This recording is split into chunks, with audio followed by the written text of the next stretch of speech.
Boa tarde a todos. Bem-vindos a mais uma monitoria. Deixa eu tirar o áudio aqui do meu. Fico com outro dispositivo, né? Como vocês já sabem, para eu ir acompanhando como está sendo a transmissão. E vamos lá, gente. Boa tarde. Bem-vindos a mais uma revisão.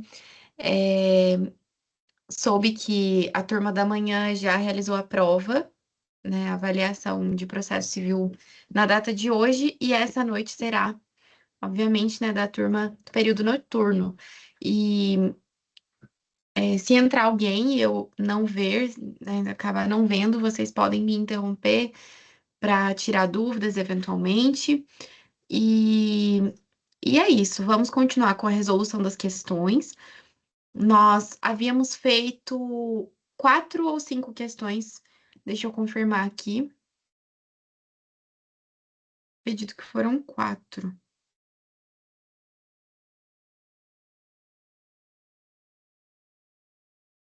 Foram 4, nós paramos aqui na questão número 5. Então, vamos continuar. É, Gostaria apenas de brevemente, assim, a gente poder relembrar aqui as nossas respostas, para que também, né, a repetição nos ajude a memorizar. Então, vamos lá, rapidamente, lembrando o que que a gente respondeu em cada questão aqui. A primeira questão, nós falamos sobre aquela lei específica, né, no caso de um requerimento de falência. Então, as alternativas podiam nos levar a um erro, confundindo com o prazo comum do CPC. Neste caso aqui, o gabarito vai dizer, né, o tema central é esse depósito elisivo falimentar. E o que que a gente aprendeu nesse caso? Que a defesa ali, pode ser apresentada no prazo de 10 dias a partir da citação. Então, a gente aprendeu que não é o prazo comum do CPC de 15 dias, mas que a alternativa correta é a B, que vai dizer, né, que aqui vai dizer o seguinte, acerca do depósito, assinale a afirmativa correta, e aí a gente respondeu, né, que é, a devedora nos procurou informando que pretende depositar o valor cobrado. Então, o valor cobrado compreenderá o valor total do crédito, acrescido de correção, juros e honorários. Então, por que que não é a A? Aqui está falando do prazo de 15 dias, que a gente poderia confundir, mas como estamos falando de falência, então, no caso, é o prazo de 10 dias. Estamos falando aqui do depósito elisivo falimentar. E também não é a C, porque não há essa previsão aqui no caso do depósito elisivo falimentar, né? Então, não cabe essa suspensão aqui de 30 dias. E, por fim, poderá ser realizado em dinheiro mediante prestação de caução no prazo de 5 dias. E aqui diz, incorreta, né, por conta de 2 erros jurídicos, a forma e o prazo. Então, o artigo 98 dessa lei fala no depósito correspondente ao valor total do crédito e não autoriza substituição por caução. Então, além disso, o prazo aqui fala de 5 dias e, na realidade, é um prazo de 10 dias.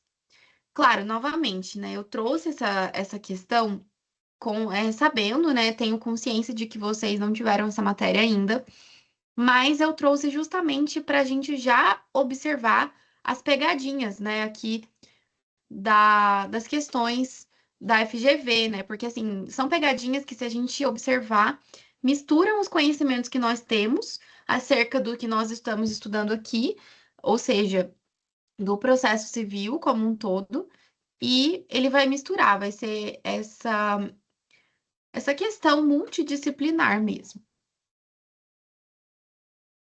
A 2, ela vai nos confundir aqui acerca de prazo, de porcentagem aqui, né, da multa, enfim, na verdade, isso aqui é da fiança, né? Que era um caso de uma execução, e aí o exequente requereu a realização de penhora, a executada teve uma indisponibilidade que recaiu sobre seus valores, seus ativos financeiros. Então, aqui, por que que não é a B? Nós mostramos aqui que o prazo de 10 dias está errado, que está falando que ela poderia comprovar, né, que é falando aqui, ó, eventual empenhorabilidade das quantias indisponíveis poderá ser comprovada no prazo de 10 dias. Mas na realidade está errada, porque é de 5 dias e não 10. Mesma coisa a C. Tá falando aqui que ela, se ela quisesse requerer substituição da penhora por fiança, ela teria que acrescer de 20%. Mas nós vimos que, na verdade, quando há essa substituição, tem que acrescer de 30% o valor. E nós vamos guardar essa informação, porque a gente já já vai ver uma questão que vai nos cobrar exatamente esse conhecimento. E por fim, a alternativa D está dizendo que não é, está dizendo que caso ela efetue o pagamento, comprove, o juiz determinará a notificação para cancelar a indisponibilidade em 48 horas. Está errado. Nós vimos que a indisponibilidade tem que ser determinada pelo juízo em até 24 horas e não 48.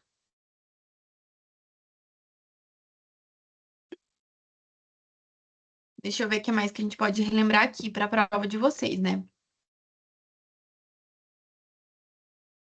Este caso aqui era uma penhora de um automóvel. E aí, no caso, a nossa resposta era: aqui está dizendo da adjudicação, né? A exequente, aqui no caso, ela não queria, no ato de expropriação, ela gostaria de ficar com esse bem, que é chamada adjudicação. Então, neste caso, e havia uma diferença de valores. Então, a resposta é que ela poderia depositar a eventual diferença do valor do débito e da avaliação do imóvel, e poderia, sim, na expropriação, adjudicar aquele bem, né? Então, ficar com ele para si. Neste caso aqui, é o caso do engenheiro, né? Então, ele prestou serviço, o serviço foi devidamente prestado, não foi pago, então houve aqui o inadimplemento desse serviço. O engenheiro, dessa forma, agora é exequente, ele fez uma composição amigável. A devedora, né, executada, assinou um documento assinado por duas testemunhas, ou seja, constitui um título executivo extrajudicial, e mesmo assim, no prazo estipulado, ela não realizou o pagamento. E aí, para tanto, ele ajuizou uma execução de título extrajudicial. Houve a citação e a executada não pagou. O que o exequente está pedindo aqui? Ele pede para o juiz que a Luzia, a executada, indique bens sujeitos a penhora sob pena de multa, pois caso não indique, sua conduta poderá ser considerada atentatória à dignidade da justiça. E aí, o que nós vimos? Que essa possibilidade aqui está prevista no artigo 774. Ele vai dizer, olha, considera-se atentatória à dignidade da justiça a conduta comissiva ou omissiva do executado que, intimado, não indica ao juiz quais são e onde estão os bens sujeitos à penhora. E aí nós fomos aqui por eliminação, né? Então, José Carlos, né, o exequente, não poderá efetuar esse requerimento, pois não é possível o arbitramento de multa. Está errado, porque o próprio CPC vai dizer para a gente que tem essa possibilidade. Por que que não é a C? Vai dizer o seguinte: o exequente pode efetuar o requerimento, sendo possível o arbitramento de multa superior a 30%. Então, aqui, a análise da C. A multa pode ser até 20% e não 30%, como é o caso.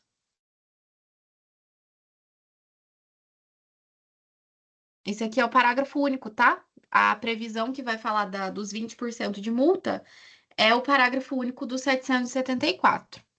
Então, aqui essa alternativa veio para nos confundir, dizendo que ele pode efetuar o requerimento, né, de multa, e a multa pode ser superior a 30% do valor da execução. Está errada por conta do valor da multa. Opa, paguei sem querer. E a D está dizendo aqui novamente que ele não poderá efetuar o requerimento, mas nós vimos que pode. Então, a resposta correta é a B, que está dizendo que ele pode efetuar o requerimento, é considerada tentatória a dignidade da justiça, essa conduta. Na verdade, aqui é a transcrição literal ali do artigo, né, 774, que vai dizer exatamente isso. É atentatória à dignidade da justiça qualquer conduta comissiva ou omissiva da executada que, intimada, não indica ao juiz onde estão os bens sujeitos à penhora, valores, provas de propriedade, tá bom? Então, precisamos aqui ter o conhecimento do artigo, né, do CPC. Basicamente, de forma bem rapidinha, assim, essas foram as nossas respostas da última revisão que nós fizemos. Vamos agora partir para a próxima questão. A minha missão é terminar todas elas ainda hoje para que vocês possam estudar e revisar antes da prova. Então, vamos lá. Joaquim celebrou com a concessionária Fast Car contrato de compra e venda de veículo com força de título executivo, em que restou prevista a entrega de automóvel com indicação de seu valor 30 dias após a avença. Então, aqui, quais informações são importantes? Houve a celebração de um contrato de compra e venda. Joaquim comprou o veículo da concessionária Fast Car e a concessionária, por sua vez, com a obrigação da tradição ali da coisa. Então, aqui nós já identificamos a necessidade do conhecimento de obrigação de fazer, obrigação de entrega de coisa certa, incerta, enfim. Então, com a indicação do seu valor do automóvel, né, do veículo, no valor de 50 mil reais, 30 dias após este contrato, após a celebração deste contrato. E aqui um ponto importante é que o contrato tem força de título executivo, tá? Então, nós temos um título executivo extrajudicial. Vamos lá. Então, não cumprido este contrato, Joaquim ajuizou a execução para entrega de coisa certa em fase da referida loja. Citada, ou seja, a loja não entregou, não cumpriu com a sua obrigação. Celebrou o contrato, mas não cumpriu com a sua obrigação. Citada a ré, ou seja, a concessionária Fast Car, não satisfez a obrigação, tendo ordem de busca e apreensão restado infrutífera, uma vez que o bem não foi encontrado, certo? Então, neste caso aqui, a concessionária, né, essa loja, tinha uma obrigação de entrega da coisa, ela tinha uma obrigação de entrega de coisa certa. E aí, nós vamos relembrar estes conhecimentos, né? Então, aqui, o que nos leva, né, a pensar? Se este veículo, né, a obrigação ali constituída não foi cumprida, qual é, na qualidade de advogado, né, continuando aqui, na qualidade de advogado de Joaquim, indique a providência a ser adotada para que ele seja ressarcido dos danos sofridos. Gente, antes de ler aqui o gabarito com vocês, vamos lembrar desta matéria. Então, no caso de não cumprimento de uma obrigação de entrega, obrigação de fazer, lembra que cabe perdas e danos? Então, já vamos ter isso em mente para responder as nossas alternativas. Então, qual indica aqui a providência a ser adotada para que o Joaquim seja ressarcido dos danos sofridos?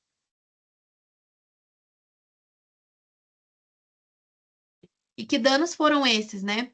Ele pagou, ele comprou o veículo e a loja sumiu com esse carro, né? Então,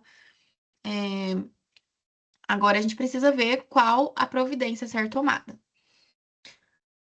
Vamos lá. Então, propor ação de conhecimento para que a ré seja condenada ao pagamento da indenização pelos danos sofridos, na medida que a ação proposta foi unicamente de execução para entrega de coisa certa. Então, o que essa alternativa está dizendo? Lembrem-se que o Joaquim, o exequente aqui, ele já entrou com a ação. Então, está dizendo, olha, Joaquim ajuizou a execução para entrega de coisa certa. Então, nós já temos um processo, nós já temos aqui uma ação de execução devidamente proposta e está em curso. Então, agora, essa alternativa está dizendo que ele teria que propor uma nova ação de conhecimento. Mas, gente, isso aqui de imediato nós já vemos que não. Não é necessário propor uma nova ação. Isso daqui, na verdade, pode ensejar até mesmo a litispendência. Não tem porquê a gente ter duas ações com o mesmo pedido, causa de pedir, ao mesmo tempo, né, de forma concomitante ali. Então, isso é totalmente contra até mesmo os princípios de celeridade processual, enfim. Então, nós já vimos que não. Pelo contrário, nós veremos que há uma previsão aqui que essa discussão pode ser feita nos autos da ação de execução. Então, vamos lá. A B. Então, ele poderá pleitear no mesmo processo, que é totalmente o contrário do que está dizendo a anterior, né? Ele poderá pleitear no mesmo processo o recebimento, tanto do valor da coisa, como de perdas e danos, apurando-se em liquidação os prejuízos. Então, essa liquidação aqui está prevista no próprio artigo. Então, gente, essa é a nossa alternativa correta. Tá bom? Então, assim, a gente vai ver agora por que que essas estão incorretas. Mas isso aqui é exatamente o que diz o artigo 809, parágrafo 2º. Eu vou ler aqui com vocês.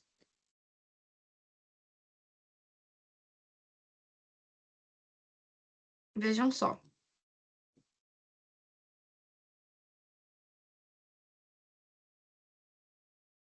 Então, estamos aqui.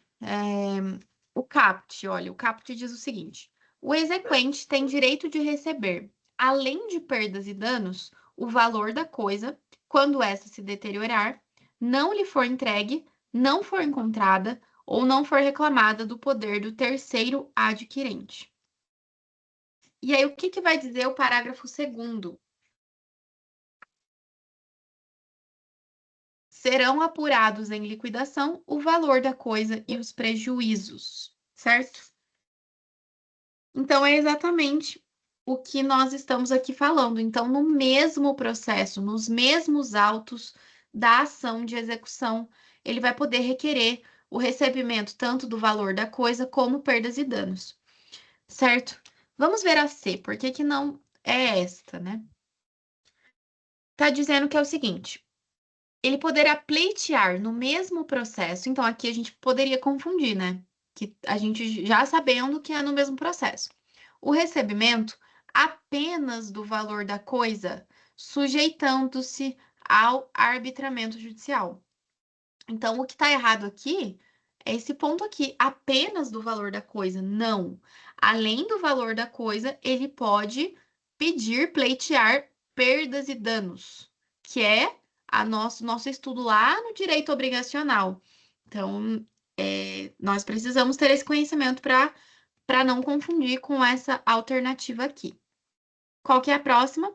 Ele poderá ajuizar outra execução, agora por quantia certa, uma vez que possui título executivo extrajudicial?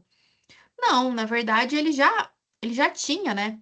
Porque ele entrou, ó, ele ajuizou a execução já deste contrato. Então, não faz sentido. Essa daqui não faz sentido nenhum. Então, a nossa alternativa correta, o nosso gabarito, é a letra B, que vai dizer que ele pode requerer no mesmo processo, nos mesmos autos de execução, tanto o valor da coisa, acrescido ali de perdas e danos. E estes valores, esses prejuízos, vão ser liquidados, né? Então, vai ser apresentada uma planilha de cálculo com atualização monetária. Ele vai acrescentar ali eventuais prejuízos que ele pode ter tido. Vamos supor que ele perdeu, né? Teve algum outro prejuízo ali pela demora, pelo não recebimento desse carro. Então, ele vai haver essa liquidação ali nesse momento, na apresentação da planilha de cálculos. E é isso tudo no mesmo processo, né? Nos mesmos autos.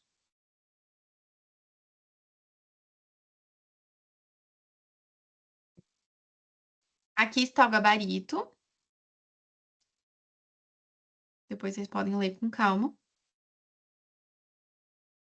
Vamos para a próxima alternativa.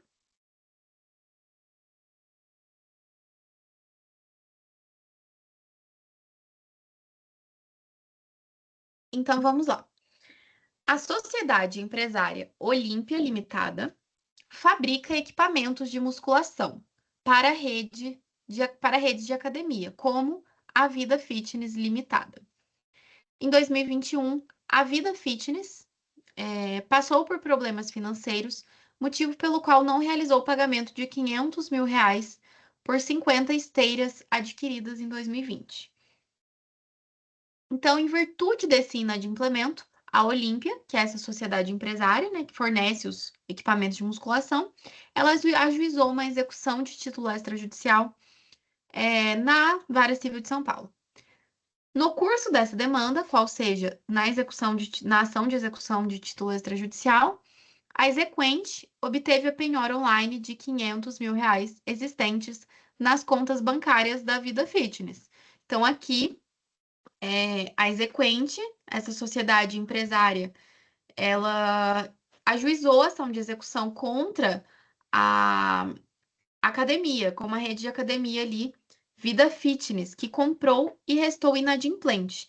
E houve a penhora online, a penhora de valores, exatamente da quantia do débito, de R$ 500 mil. Então, vamos continuar aqui. Assim que tomou conhecimento da penhora, a Vida Fitness, né, essa rede de academias, procurou você como advogado para informar que não pretendia questionar a decisão que determinou a penhora online. Parênteses. Qual é o meio de impugnação aqui neste caso? Qual é o meio de defesa que pode existir em uma ação de execução? Exatamente, os embargos à execução. E isso já caiu, inclusive, na OAB, né, como peça da segunda fase. É o meio de defesa ali cabível. Então, a parte, se ela quisesse questionar essa decisão, né, as questões ali de questões processuais, questionar, dizer assim, olha só, não estamos aqui falando de 500 mil, na realidade é 300 mil que eu devo. Ela poderia entrar ali com embargos à execução. Então, ela não quis, aqui está deixando claro que ela não pretende questionar essa decisão, mas ela gostaria de buscar substituição do bem penhorado. Parece que a gente já ouviu isso agora há pouco. Então, ela pode requerer a substituição do bem penhorado. Mas o que ela quer? De forma que os 500 mil pudessem melhorar a situação do fluxo de caixa da sociedade empresária. Olha só, ela gostaria de buscar substituição do bem penhorado, qual seja de R$ 500 mil, de forma que pudesse melhorar a situação de fluxo de caixa da sociedade empresária. Diante dessa situação, assinale a afirmativa que apresenta a orientação correta. Então, vamos lá, gente. Vamos analisar aqui as alternativas. Nós sabemos, né, antes da gente responder. Primeiro, é possível essa substituição do bem penhorado? É possível. Então, a gente já pode descartar aqui as alternativas que vão nos dizer que não é possível. Porque é possível. Tem as regras, né? Acrescido ali, né? Por exemplo, pode substituir por fiança bancária acrescido de 30% do valor. Então, é possível. Essa primeira já nos diz aqui, ó, não será possível requerer substituição uma vez que a penhora em dinheiro é prioritária. Não, é possível sim, então a gente já pode eliminar isso daqui. Será possível requerer a substituição da penhora por meio de fiança bancária? Opa, é possível, ou seguro garantia judicial, desde que o valor dessas garantias não seja inferior ao valor do débito constante na petição inicial. Pessoal, isso aqui é uma pegadinha. Por quê? Porque até aqui, olha, até aqui está correto. Nós sabemos que é possível requerer a substituição da penhora por meio de fiança bancária ou seguro. Porém, está dizendo aqui que o valor não pode ser inferior, ou seja, tem que ser o mesmo valor ali do débito constante na inicial. E está errado. Nós sabemos que precisa ser acrescido de 30%. Então, não é essa daqui por conta do valor, por conta dessa segunda parte. Tá? Vamos ver a alternativa C. será possível requerer substituição da penhora por meio de fiança bancária ou seguro garantia judicial, desde que o valor dessas garantias não seja inferior ao valor do débito.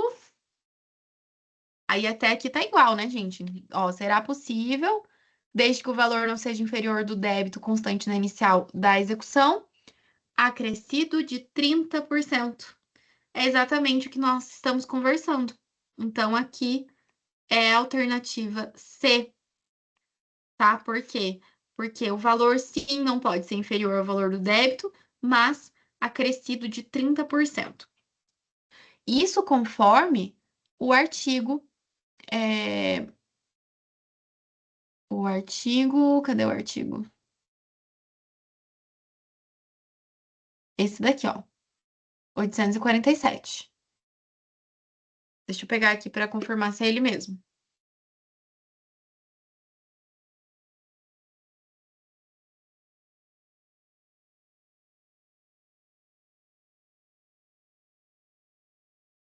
Aqui, olha. Então, 847, ele vai dizer o seguinte: o executado pode, no prazo de 10 dias contados da intimação da penhora, requerer a substituição do bem penhorado, desde que comprove que lhe será menos onerosa e não trará prejuízo ao exequente. Então, está dizendo aqui dos 30%,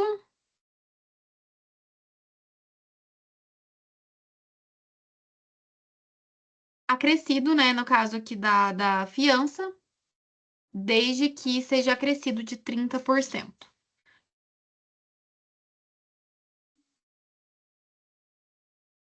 Certo?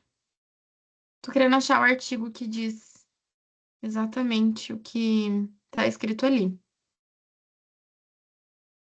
Mas nós vamos olhando aqui no gabarito juntos e essa é a resposta, tá? Por que que não é a D? Será possível requerer a substituição da penhora somente por imóvel de valor superior ao montante exequendo. Então, ele aqui vai limitar uma, uma previsão que existe, mas não está correto dizer que é somente por isso. Então, está errado também. Que nos leva à alternativa C, que é o nosso gabarito. Então, olha só.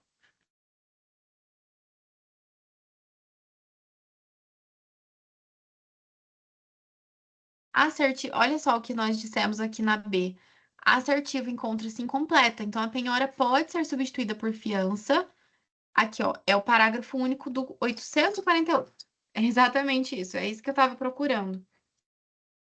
Então, o parágrafo único do 848 vai nos dizer da previsão da, da fiança bancária, tá? Então, ó, as partes poderão requerer a substituição da penhora se é, aí tem os casos, e no parágrafo único vai dizer: a penhora pode ser substituída por fiança bancária ou por seguro garantia judicial em valor não inferior do débito constante na inicial, acrescido de 30%.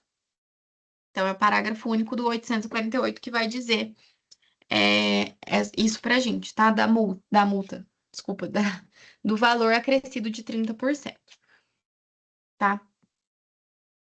Então, nosso gabarito é a alternativa C. Próximo.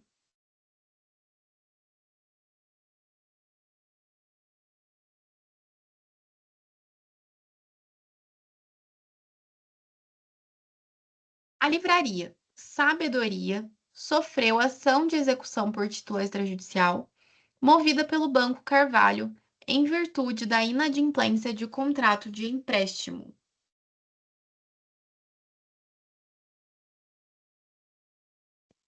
A executada foi citada e não realizou o pagamento da dívida, tendo sofrido o bloqueio de dinheiro depositado em instituição financeira. Com o objetivo de liberar o valor bloqueado, ofereceu, em substituição à penhora, fiança bancária ou o percentual de 10% do seu faturamento. Intimada, a exequente não concordou com a substituição, sob o fundamento de que a penhora em dinheiro é preferencial e não pode ser substituída por qualquer outra. Fundamento que foi acolhido pela juíza da causa. Então, o que aconteceu? A executada Livraria Sabedoria estava devendo, né, um contrato de empréstimo, teve valores bloqueados em sua conta bancária e ofereceu em substituição à penhora fiança bancária ou o percentual de 10% do seu faturamento.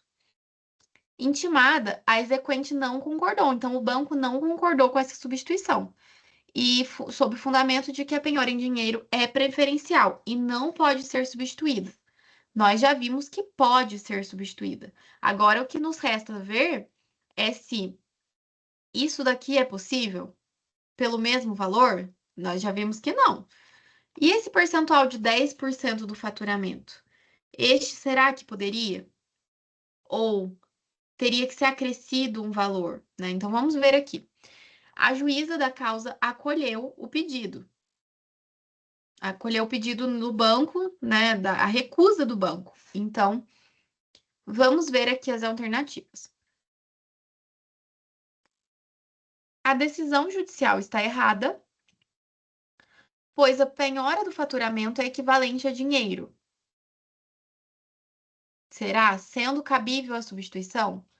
Nós já vimos aqui que não, gente. Olha, o faturamento da empresa não equivale a dinheiro. Então, o ponto aqui de conflito, né? O ponto aqui de erro é essa questão de querer substituir pelo faturamento da empresa. Por quê? Porque ela não equivale a dinheiro. Então, o percentual não pode ser inferior do débito e ainda por cima deve ser acrescido de 30%. Nós acabamos de ver isso. Então, está errado. A penhora do faturamento é equivalente a dinheiro? Não, não é. E só desse percentual de 10% do faturamento aqui não faz sentido. Qualquer substituição, no caso do artigo 848, nós vimos que tem que acrescer de 30%, tá? Então, não é essa daqui. Alternativa A. A B. A decisão judicial está correta, pois a penhora em dinheiro é. Então, assim, vamos lembrar, né? A juíza da causa acolheu o argumento do banco dizendo que ele não concordava com a substituição de qualquer outra, porque o dinheiro é preferencial. Então, isso está errado. A substituição é possível, nós já vimos que é possível. Então, a juíza aqui da causa não poderia ter feito isso, né? Não poderia ter acolhido esse pedido.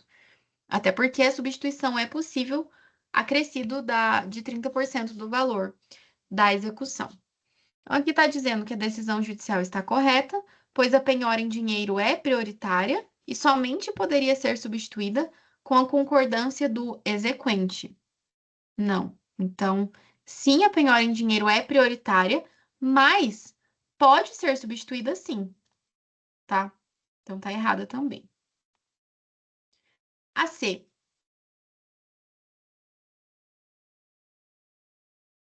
Olha só, aqui no comentário da B está dizendo também o seguinte, olha. Apesar da penhora em dinheiro ser prioritária, pode o juiz, nas demais hipóteses, alterar a ordem prevista no caput, de acordo com as circunstâncias do caso concreto, de acordo com 835, parágrafo 1º. Então, o juiz tem essa faculdade.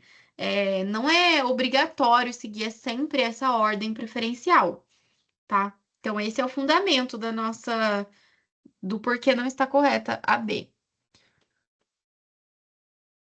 E a C?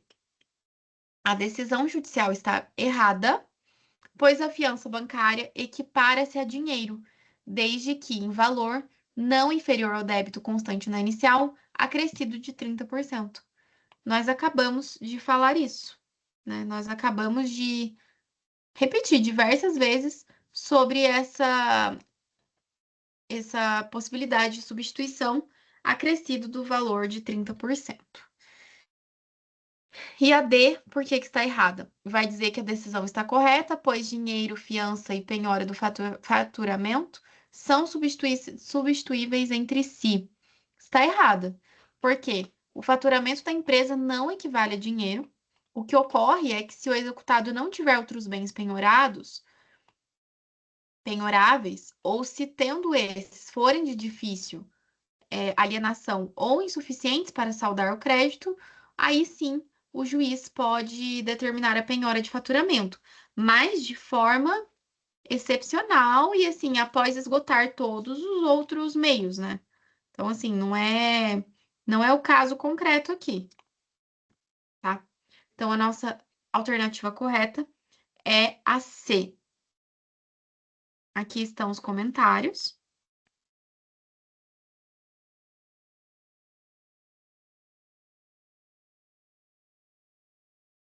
Vamos agora para a questão número 8.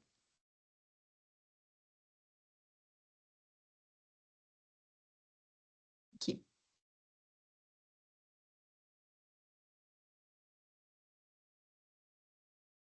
Deixa eu ver se está gravando direitinho.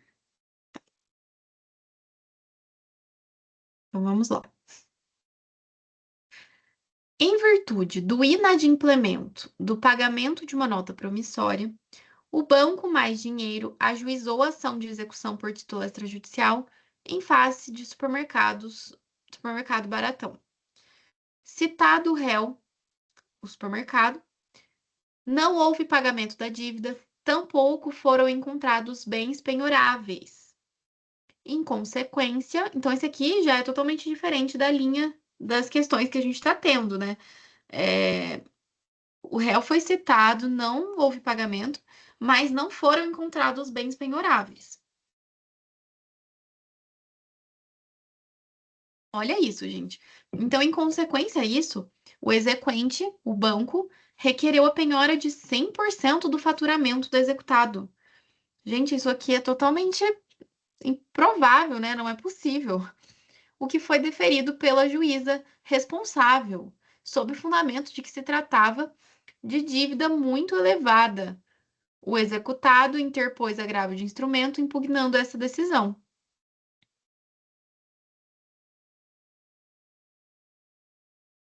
Sobre tais fatos, assinale a alternativa correta, né, gente? Então, assim, vamos lembrar aqui sobre os recursos que a gente já aprendeu.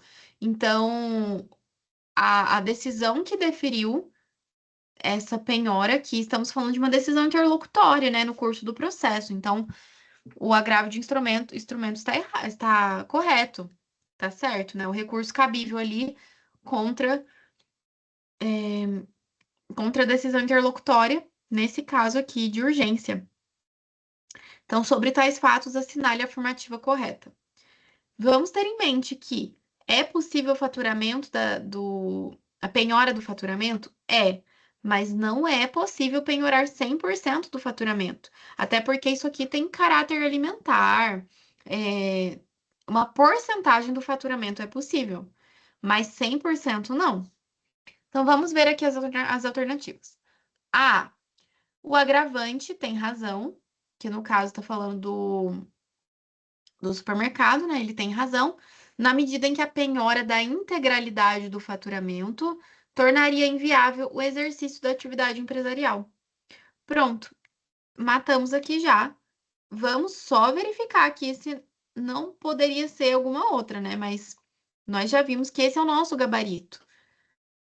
E esse é o fundamento, né? Essa é a justificativa. A penhora da integralidade do faturamento tornaria inviável o exercício da atividade empresarial. Então, neste caso, seria possível a penhora parcial do faturamento, então, de uma porcentagem ali. A B está dizendo que o agravante não tem razão, uma vez que a penhora do faturamento equivale à penhora de dinheiro. Aqui já está errado. E é a primeira na ordem de preferência legal, o que autoriza a constrição da integralidade do faturamento. Não, a penhora do faturamento não equivale à penhora em dinheiro. Pelo contrário, ela é excepcional, ela vem depois. Então, não está correta essa daqui. Ela é em último caso, a gente tem que pensar assim. Tentou penhora online, tentou, não tem imóveis, não tem carro para penhorar naquela ordem preferencial, aí sim a gente pode pedir o faturamento, a penhora do faturamento, tá? A C.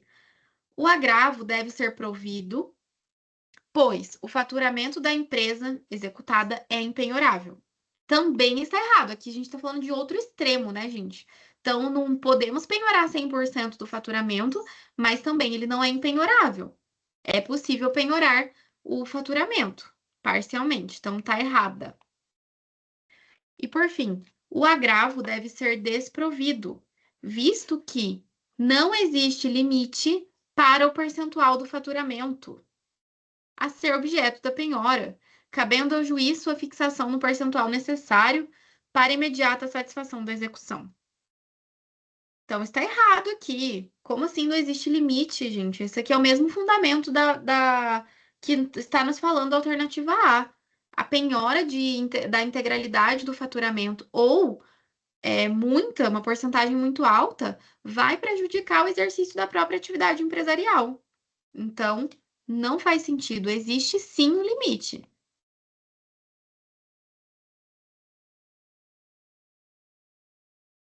Então, vamos lá, olha, é o artigo 805 que vai falar sobre isso. Quando por vários meios o exequente puder promover a execução, o juiz mandará que se faça pelo modo menos gravoso. E o parágrafo único, ao executado que alegar ser a medida executiva mais gravosa, incumbe indicar outros meios mais eficazes e menos onerosos. E aí o 866 vai dizer: se não tiver o executado outros bens penhorados, o juiz poderá ordenar a penhora de percentual de faturamento de empresa, que é o caso. E aí aqui vai ter a disposição, né, de como vai ser fixada esse percentual. O juiz fixará percentual que propicie a satisfação do crédito exequendo em tempo razoável, mas que não torne inviável o exercício da atividade empresarial. Então, aqui ele não vai fechar um valor, né? Então, vai deixar em aberto, mas é o bom senso, né? O equilíbrio processual. Não pode nem ser muito, ao ponto de que inviabilize a atividade empresarial, mas nem tampouco que não seja oneroso ali mesmo, né? Para satisfação da dívida. Certo? Então, o nosso gabarito é a alternativa A, que nós já marcamos aqui.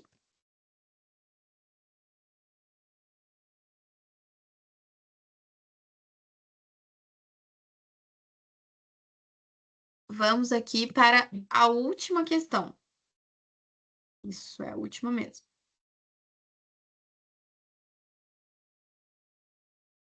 Vamos juntos aqui.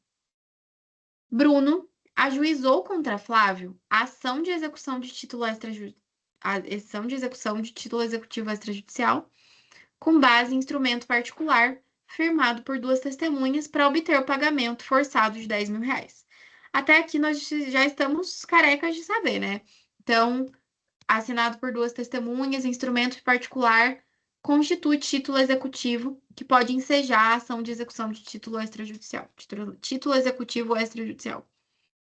Então, o executado foi devidamente citado e prestou em juízo garantia integral do valor executado e opôs embargos à execução dentro do prazo legal, alegando preliminarmente a incompetência relativa do juízo da execução. E no mérito, que o exequente pleiteia quantia superior à do título. No entanto, em seus embargos à execução, embora tenha alegado excesso de execução, Flávio não apontou o valor que entendia ser correto. Tampouco apresentou cálculo com um demonstrativo discriminado e atualizado do valor em questão. Então, aqui ele ofereceu, né, opôs ali os embargos à execução, mas ele não demonstrou aquilo que ele alegou.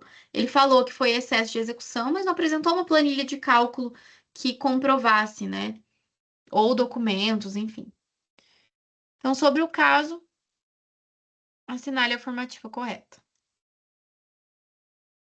Os embargos à execução devem ser liminarmente rejeitados, sem resolução do mérito, porquanto Flávio não demonstrou adequadamente o excesso de execução ao deixar de apontar o valor que entendia correto e de apresentar o valor correto, né? O valor do cálculo demonstrativo.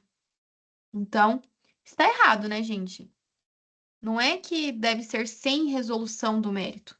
Na verdade, aqui deve ter uma resolução do mérito, né? Então, está errado. Vamos ver a B. O juiz deve rejeitar as alegações de incompetência relativa do juízo e de excesso de execução deduzidas por Flávio. Tá falando aqui então que o juiz deve rejeitar as alegações por não constituírem matérias passíveis de alegação em sede de embargos à execução. Está errado também, porque são matérias, sim, matérias que podem ser discutidas ali nos embargos à execução. A C. Os embargos à execução serão processados para a apreciação da alegação de incompetência relativa do juízo, mas o juiz não examinará a alegação de excesso de execução, tendo em vista que Flávio não indicou o valor que entendia correto para execução. Então, pessoal, essa é a alternativa correta. Vejam só, o juiz, ele vai avaliar a questão, os embargos, ele vai conhecer o meio ali de impugnação, vai processar, mas como o executado não comprovou ali esse excesso de execução, o juiz não vai poder analisar. Não tem nenhuma comprovação, não tem um fundamento ali para que essa impugnação seja analisada. O que não acontece com o caso da alegação de incompetência relativa do juízo. Então, o que vai acontecer? O juiz, né, os embargos vão ser processados, mas o juiz não examinará a alegação de excesso de execução, tendo em vista que o executado não indicou o valor que entendia correto para execução, não apresentando o cálculo discriminado e atualizado do valor em questão. Vamos ver a D.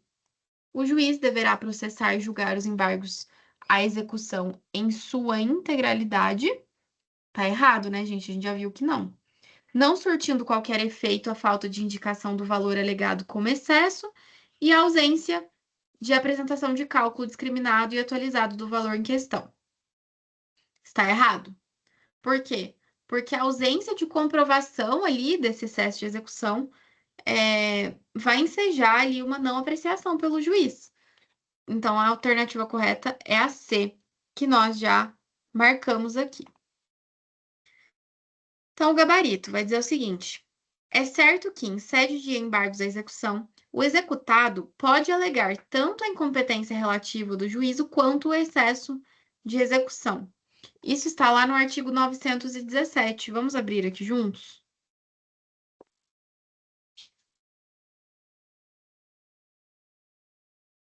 Então, aqui está dizendo, ó, dos embargos à execução. 914 e seguintes, tá? Mas o 917 vai dizer: nos embargos à execução, o executado poderá alegar a inexecuibilidade do título ou da obrigação, penhora incorreta ou avaliação errônea, excesso de execução, outros casos, e aí aqui vai dizer, ó, incompetência absoluta ou relativa, que é o caso, né? Qualquer matéria que lhe seja lícito deduzir como defesa em processo de conhecimento. Então, ele pode sim alegar tanto a incompetência relativa do juízo quanto o excesso da execução. Porém, ao alegar o excesso de execução, a lei lhe impõe o ônus de indicar o valor que entende correto, bem como de apresentar o demonstrativo discriminado, que foi o que ele não fez. Ou seja, esse pedido aqui não poderá ser analisado. Então, vejam só, o que diz o parágrafo 4º do 917. Não apontado o valor correto ou não apresentado o demonstrativo, os embargos à execução serão liminarmente rejeitados, sem resolução do mérito, se o excesso de execução for seu único fundamento. E aqui é o que nos levou a confundir também aqui a alternativa A.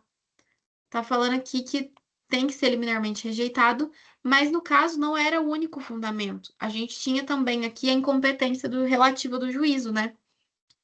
E 2, serão processados se houver outro fundamento, mas o juiz não examinará a alegação de excesso de execução, que é o caso aqui da nossa alternativa, tá bom? Então, para tanto, o nosso gabarito é a alternativa C, correto? Gente, essas foram as questões que nós iniciamos na semana passada e terminamos esta semana. Eu espero que vocês. Deixa eu voltar aqui para a tela principal.